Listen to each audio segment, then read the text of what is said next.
सोन चिरैया खबर उड़ती है। E20 पेट्रोल को लेकर देश भर में जारी बहस अब सियासी बयानबाजी में बदलती जा रही। मध्य प्रदेश के रीवा से भाजपा सांसद जनार्दन मिश्रा के शुद्ध पेट्रोल तुम्हारे बाप के घर से आएगा वाले बयान पर छत्तीसगढ़ के पूर्व मुख्यमंत्री और कांग्रेस नेता भूपेश बघेल ने पलटवार किया है। बघेल ने भाजपा नेताओं पर निशाना साधते हुए कहा कि अगर जनता शुद्ध पेट्रोल की मांग कर रही है तो इसका जवाब भाजपा को देना चाहिए। भूपेश बघेल ने तंज कसते हुए कहा कि भाजपा नेताओं के बयान से लगता है कि वे होश खो बैठे हैं। उन्होंने कहा कि अगर इतना ही है तो अपने अब बाप के घर से शुद्ध पेट्रोल ले आए। इस बयान के बाद E20 पेट्रोल को लेकर चल रही राजनीतिक बहस और तेज हो गई है। दरअसल भाजपा सांसद जनार्दन मिश्रा ने रीवा एयरपोर्ट पर रीवा से भोपाल और कोलकाता के लिए शुरू हुई नई उड़ानों के उद्घाटन कार्यक्रम के दौरान E20 पेट्रोल का विरोध करने वालों पर निशाना साधा था। उन्होंने कहा था कि कुछ लोग आंदोलन कर रहे हैं कि एथेनॉल नहीं चलेगा और सिर्फ शुद्ध पेट्रोल चाहिए। इसी दौरान उन्होंने सवाल किया था कि शुद्ध पेट्रोल तुम्हारे बाप के घर से आएगा। जनार्दन मिश्रा ने अपने बयान के समर्थन में भारत की कच्चे तेल पर विदेशी निर्भरता का भी जिक्र किया।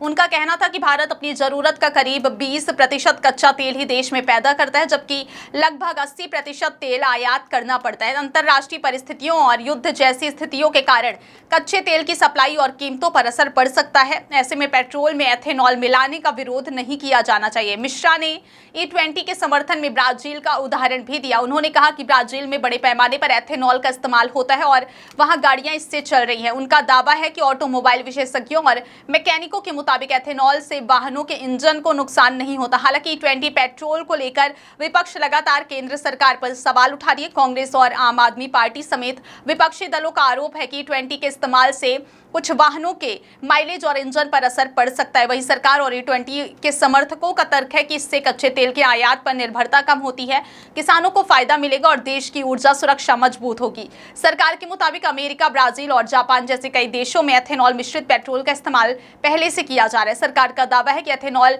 ब्लेंडिंग से भारत ने कच्चे तेल के आयात पर 1.4 लाख करोड़ रुपए से ज्यादा की विदेशी मुद्रा बचाई है। इससे ऊर्जा सुरक्षा बढ़ाने, प्रदूषण कम करने और किसानों की आय बढ़ाने में भी मदद मिली है।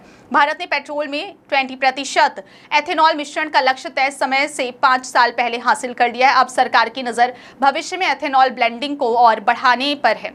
एथेनॉल की बात करें तो देश में पहली और दूसरी पीढ़ी के एथेनॉल का इस्तेमाल हो रहा है। पहली पीढ़ी का एथेनॉल गन्ने के रस, मक्का और अन्य खाद्य फसलों से तैयार किया जाता है। वहीं दूसरी पीढ़ी का एथेनॉल चावल की भूसी, गेहूं की भूसी और भुट्टे, बांस और अन्य जैविक अवशेषों से बनाया जाता है। सरकार का तीसरी पीढ़ी के बायोफ्यूल पर भी फोकस कर रही है।